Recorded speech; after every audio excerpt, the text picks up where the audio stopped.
Hi there, my name is Steven Robertson. I'm here with the Westland Cultural Center with the Tune-In program, giving a part course on bass guitar and the introduction of the instrument. Thank you very much for joining with us. Today's lesson is very much an introduction to the instrument, its roles, and as well how it works and how you can do your best to take care of it and, well, learn from it. So first off, the bass guitar. Now, its part in the world is to be the back rhythm section with a drum kit. So whenever you're looking at learning from or listening to music, you'll usually hear the drum kit and bass guitar very well synchronized. So, but why is that? Well, because it is rhythm and the bass guitar is, well, in that area. And to get into the specifics of the bass, let's start out with the type of bass I have here. This is a Fender Jaguar bass from 1960 that is also a reissue. Now, this type of bass you will mainly see in a lot of jazz music, rock music, due to its pickup configuration, which is down here, which is also known as a jazz pickup configuration. The way the pickups work is that there is copper wire wound around magnets, which then are able to pick up the sound and vibrations of the string, which then get carried into the amplifier. And with that comes to all the way up here, which are your tuning heads. Now, your tuning heads are what keeps your guitar in tune.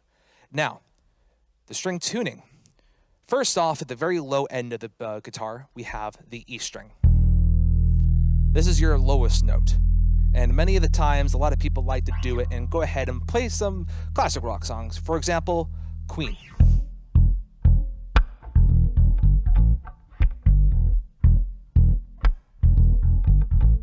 Very simple riff, all on the E string. After that, we then have ahead and have the A.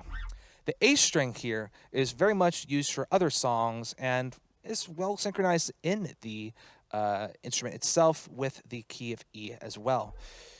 As you will see in a lot of the stuff we're going to be covering over, which is a topic of blues, A is another note that we will be using quite often. And so, for example, of a song that we will be learning in this series of lessons is Seven Nation Army, which you can play entirely on the A string, for example.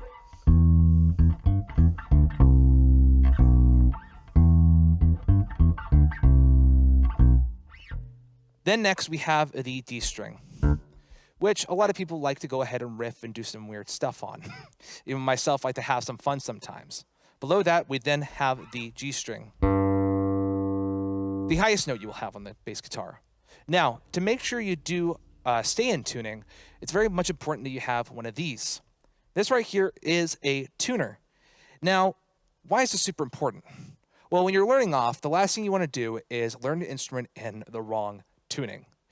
So, for example, when I play the G string, it should come up here and say that I'm in tune. Oh, I'm a little bit off. Now, this comes into the importance of tuners and how to use them. If I go ahead and turn it clockwise, I'm going to tune down, what you don't want. Now I'm all the way to F. Instead, you want to turn the key counterclockwise to get back to the right note. And there you go, back in G. Now you want to make sure you do this for each of the strings to ensure that you're purposely playing the right way. And make sure that whenever you play a song, it's always in good tuning. And of course, let's go ahead and just check the D string as well. Just a little bit there, maybe just a little touch. There we go. Now it's important to know that when you're tuning, you have the green dot there in the middle. If it's by chance over, as you see there in yellow, it means that it's too high. You've tuned it a bit too much. And that's just easy. You can just bring it back down. And then once it comes a bit lower, tune it back up to keep that string tension. That's super important for the fact that when you're playing, you don't want the strings to go out of tune too fast. Of course, that when you start out and play, when you have strings on too long, you will encounter that a lot of the time the strings will go super loose and actually not keep their tune. That's when coming to change the strings is also very important. Back again, we'll go back to the strings. Let's go and hit up the A string, for example. That's a little bit too much. That's totally fine. Oh. Now, of course, a little thing there. If you ever see that happen with your tuner, no, don't worry, it's not broken.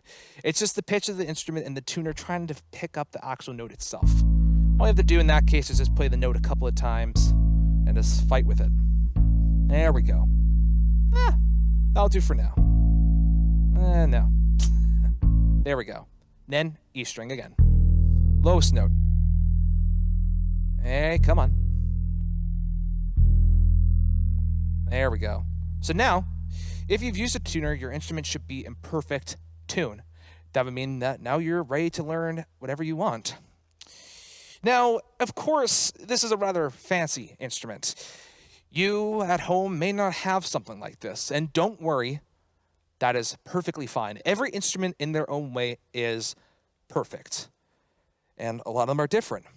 So, to ease your mind in case of worrying about what all these fancy gizmos do here and here, let's just pretend these don't exist. These are specific for this instrument, and I won't waste your time doing that. But your most important ones are down here. This is your volume knob, and many instruments, hopefully yours too, has a volume knob.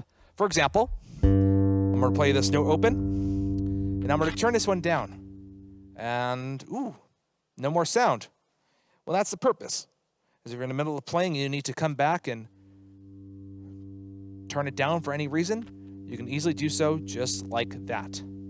Then comes your tone knob, which does as it says, messes with your tone. So let's, for example, just play this note again. I'm going to turn down the knob.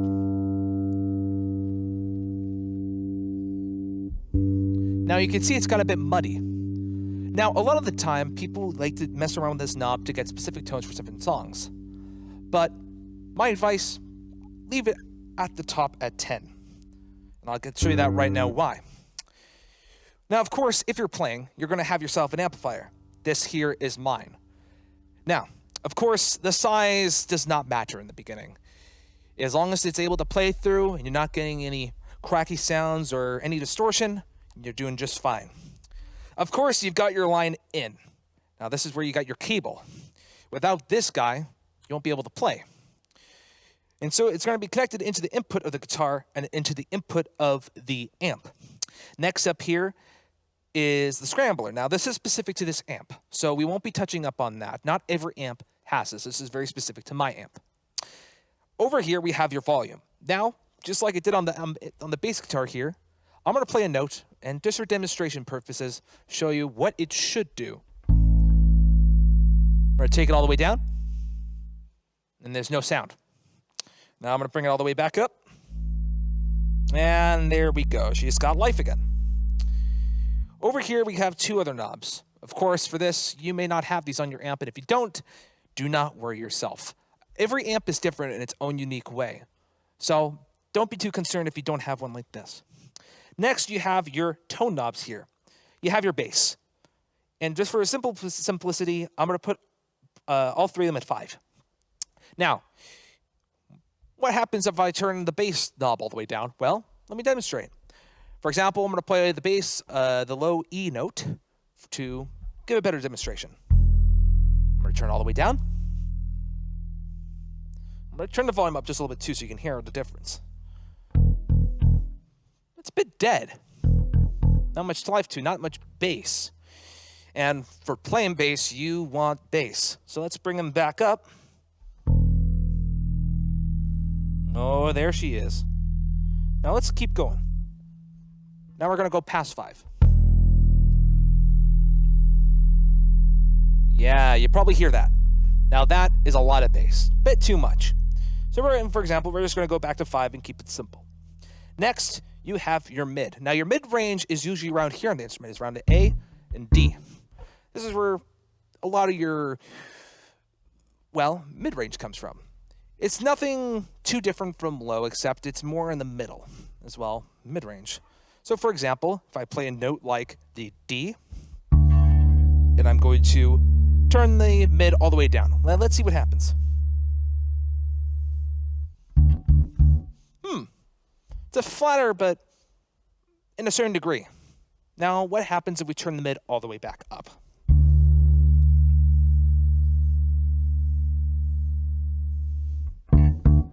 Ooh, you get more and more of that oompiness to it. So for example, there's a really noticeable difference with the power of the mid-range. Except if I go to the low E, it's about the same.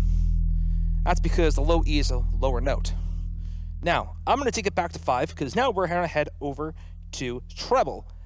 Now, treble's a very, very interesting knob and also one that you should always play around with. All three of these, if you haven't more, always mess around with tone and find your own tone that works.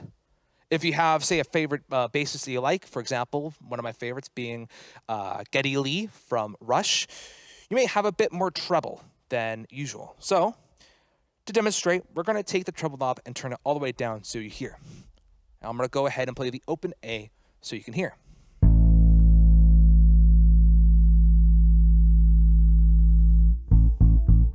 Once again, very flat. A lot of the time when you put these to 0, you're going to lose quite a noticeable difference in sound. Now I'm going to bring it back to almost around 10 on the treble. This should be very noticeable.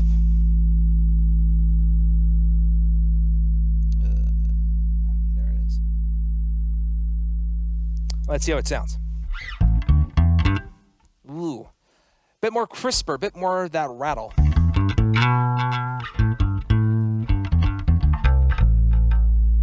Let's put it back to 5. Now, of course, if your bass amp does come with certain things like an aux, that means that when you're playing, you're allowed to plug your phone in and also listen to certain songs and play along to it through your amp. Or, in cases where you just need a nice big speaker, you can always use one as that. Next up here, you got your return and send. Of course, we won't be worrying about that for now. That is nothing you have to worry about. We are here just to learn the basics. That is nowhere near. Next up, we have the high mute. Of course, this is very much something for certain types of instruments. Mine specifically is what is called an active bass. This means that on the back here, you will see a little battery compartment right here. What this means is that there is a 8-volt battery in the back giving the pickups a boost. And one of the switches on the front here will actually be able to show me or show you guys the difference in it. So, this is without the high mute. And there's not much of a noticeable difference, but when you have an active bass, it's nice to have on. For unfortunately, a lot of times with active basses, there's a little bit of a buzz. That has to do with the extra power going through and the static that just happens in the pickups. Now, as I was saying, there's a switch right here. Now, if your bass is active, you don't see a switch, don't worry. It doesn't mean that there's anything wrong with your bass. What it means is it's just is going to be like that. But if you feel like there's a difference in volume, it means the battery's dead. So, for example, this is it active, and this is it passive. If you have a bass that is passive, you're most likely going to have a tone like that. Rather fatty, flat, and then back to active. I like to keep it on active because I get a better, crisper tone. And that's what I like to do. And also as well, gives it a different sound altogether. It makes it more unique. Next up, we have the bridge. Now, every bridge is different. Mine here is a very different style of bridge. Vintage, if you'd like to call it that way. This is where your strings come through and sit. Now, when it comes to tuning and intonating your guitar, this is where a lot of the work goes into. This is where you adjust the height of the strings from where they rest on the bottom of the bridge, but also then the angle and the curve. You see, a lot of the time, guitar necks are not flat, and many of them are. Now, there's a good chance that yours is curved. So, what you have here is the ability to adjust that. Of course, with this, we won't be diving too much into it, but if you ever notice and wonder, why is there multiple little posts holding up the strings? Well, that's what they do. In some cases, if you don't have that, well, don't worry. especially if you have an acoustic bass. You won't be able to do this. And next up, well, that's into lesson 2. In lesson 2, we'll be covering up a lot of the right hand. So go back and watch any of the video if you have any questions on any of the pieces of guitar, or if you're confused in any way. The instrument in itself is, at first, very confusing, but after some time and messing around with it, you'll soon find that it is very, very simple. Hope to see you guys next time, and make sure, if you have any confusion, go back and watch this video again. This is Steven Robertson with the West End Cultural Center and the Tune In program. Thank you very much, and have a good day.